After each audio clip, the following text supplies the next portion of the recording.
to live the highest truth and still manage in the daily life, because it's like surrendering. You have to surrender. You have to understand who you are, and then you dissolve into that seeing. And sometimes it feels like it's very difficult to handle. If you dissolve in the seeing, then there's nobody there to make decisions about anything. That's what dissolution means. Dissolution of the sense of your own private, separate material existence, or autonomy, put it this way.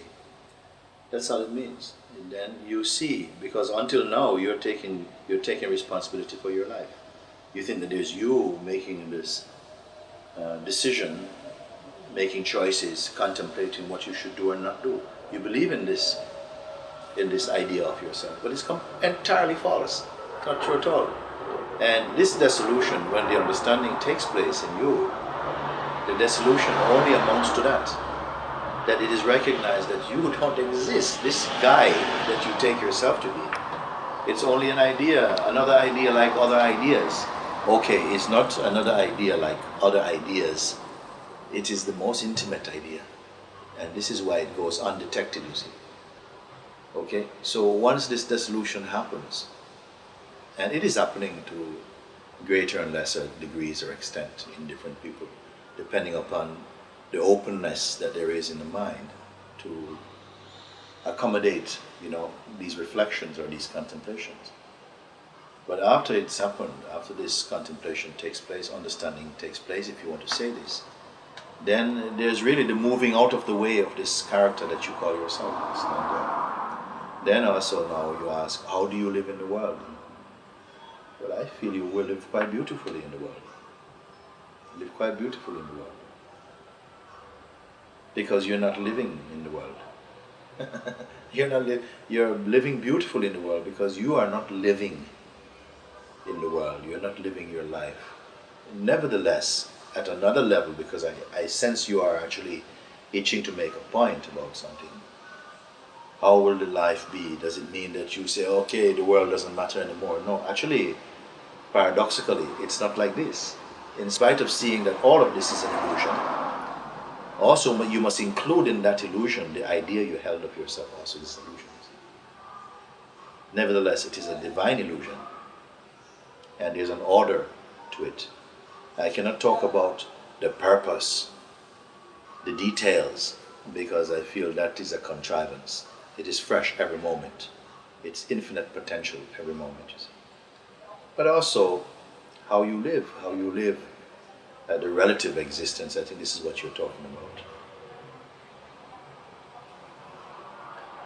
Because making choice, it looks like there's no weight in things so much. The consciousness is appearing to make choice in the form of individuality. Consciousness is doing it. It's appearing to make a choice in the form of individuality. This you'll understand, and so choice will feel in this moment playfully. It is not a heavy-duty pressure. It will happen spontaneously, this sense of choice.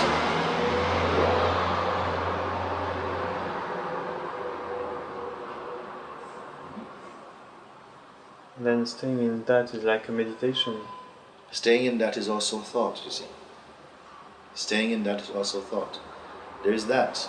It's like the space, and then one day the space will just stay in the space. It's a completely ridiculous statement. Space is always space. It doesn't stay in space. This is completely bad English. It doesn't stay in space. This is still this idea being constructed in the mind that somehow there's somebody who will stay there.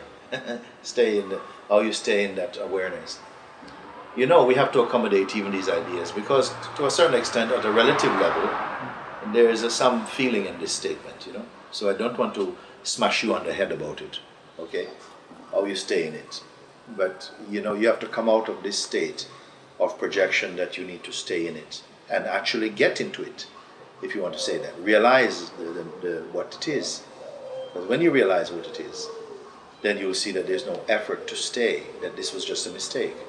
There's only it, and not you and it. You are that.